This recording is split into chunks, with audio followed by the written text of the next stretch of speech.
Hey guys, Ken Smith, welcome. I got something that I think is just going to be a really enjoyable piece for y'all here. So back during the summer I had connected with James Niggemeyer, who I knew was a really nice guy. I knew a little bit about his fishing history. I can't even remember now how we connected, but we talked about wanting to fish together. So we set it up to fish the Outlaw Outdoors tournament here this past weekend. And after I set that up, I kind of started doing a little bit of, well, I just did a little research on exactly what James's background was. And as I saw what his background was, I realized I was about to get to spend a day in a boat with a guy that's made over $1 million bass fishing in the last 10, 11, 12 years. And when you can run across a guy with that level of success, you might as well use the time to pick his brain. So what I'm going to do for you this week is I only got a very short time to practice Saturday. So those of you who don't know, I have a lot of irons in the fire, and one of them is I was doing some announcing for the kids college tournament, the Bassmaster National Qualifier.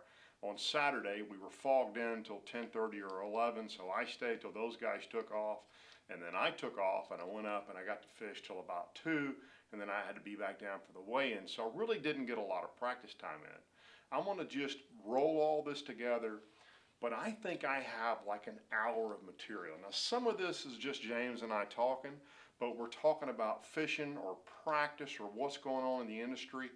I think it's all really good stuff. I've already done a little bit of looking at this as I'm kind of compiling it to see how much data I had.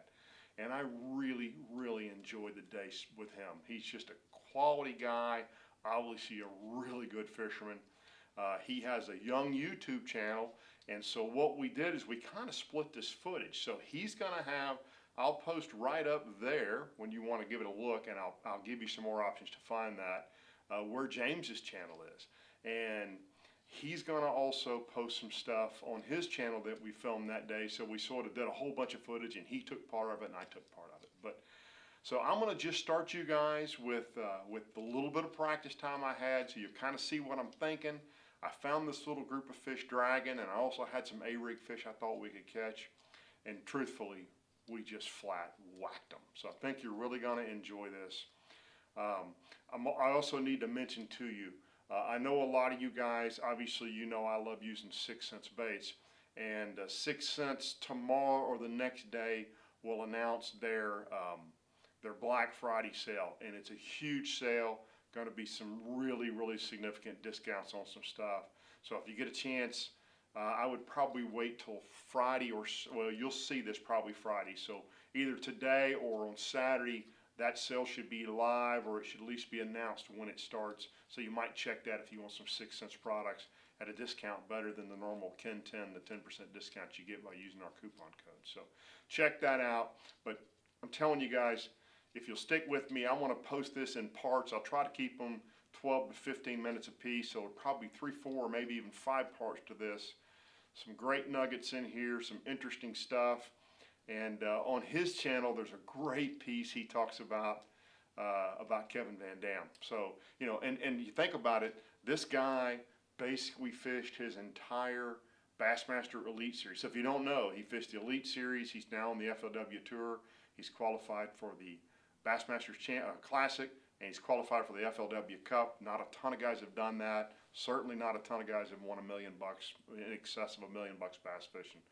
So I used the time to pick his brain, and now I'm going to share it with you guys. So here's practice, and then right after the practice, we'll jump into the tournament footage.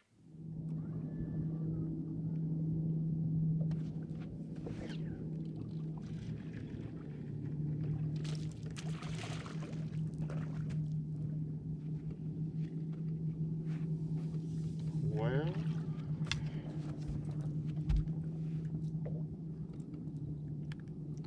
that's kind of where you would think there might be a good one. It's right in the mouth of the drain, boat's in about 14 feet of water. I'm throwing up in about 7 feet of water.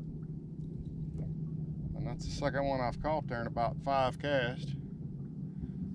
Both knotheads, that surprises me.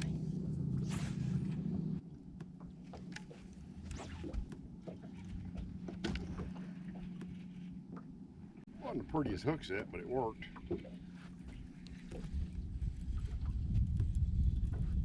little guy. There's a lot of them up there. Hello, butterfish. I'm at least going alive with them any given day.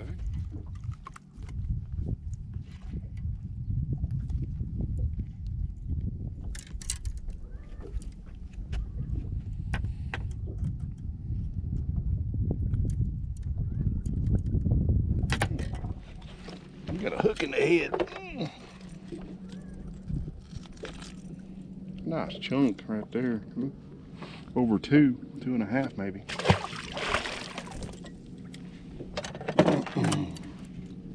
So this is become my go-to setup for dragging. I've talked about this before. It's a Super Duty 3. It's a big, long 7'11" rod, but it's not a super heavy rod. You can throw a Carolina rig a mile. And then I'm just using a BB2 SHZ, which is that wide spool reel. My main line is 20-pound Cigar Invisex fluorocarbon. I take that down to, now I use most of the time a 1-ounce barrel swivel.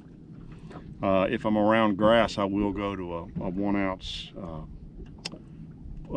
bullet sinker. And guys ask, why do I throw it so heavy? Well, 2 reasons. Number 1, I can throw it further.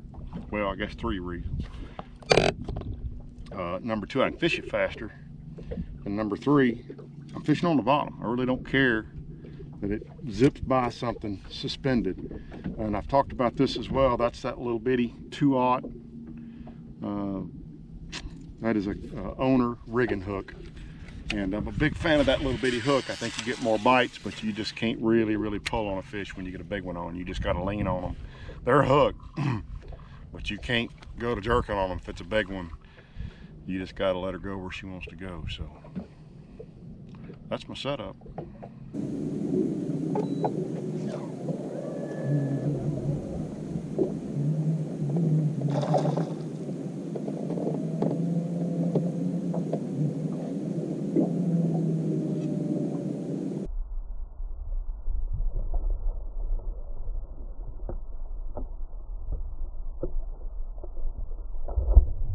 Goodness gracious. This one's excited. Oh, sorry, dude.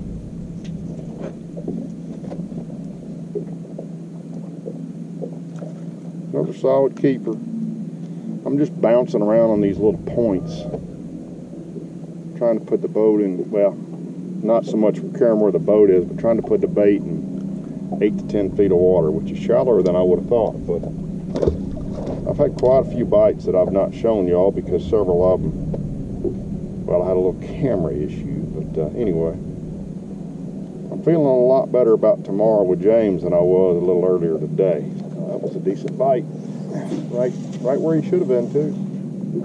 I like that. I like them when they're not random.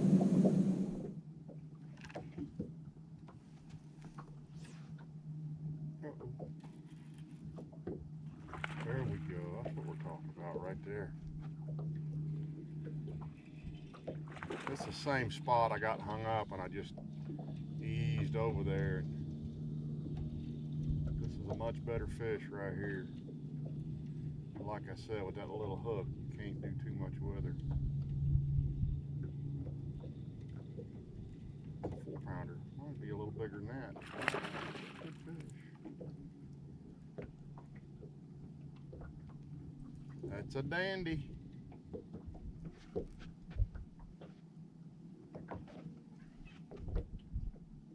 Not ready to be caught just yet.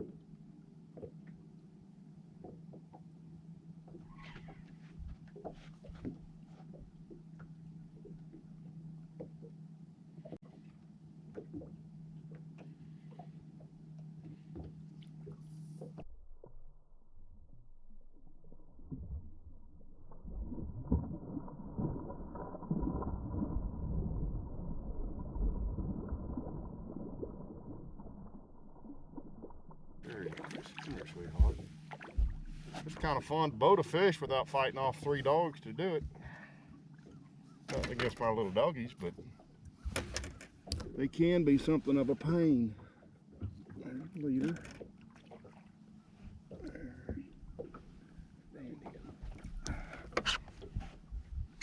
Fish will go 5. That's a nice one. I don't think I need to hook anymore right there. What do y'all think? It's a beautiful fish. Beautiful fish. God, what a chunk. Thank you, darling. You were fun. Okay, so that's my practice footage. What you're going to see here is tournament starts out and it is pea soup fog. So we launched pretty close to where we were going to fish, and basically we did about a 30-minute idle to where we were going to fish. Did not put it on the pad, just sort of eased over there. I had a waypoint. We pull up to the waypoint. I said, I think there's some rough stuff right there. Boom. First cast. Fun day. Here we go. Welcome to Foggy Sam Rayburn. I have a new surgeon with me this morning, as you can see. Surgeon will see you.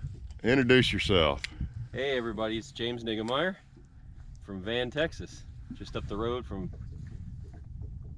here. If I can just get this guy out of here. If y'all don't know James, James is an FLW Tour Pro, well-known guide on Sam Rayburn.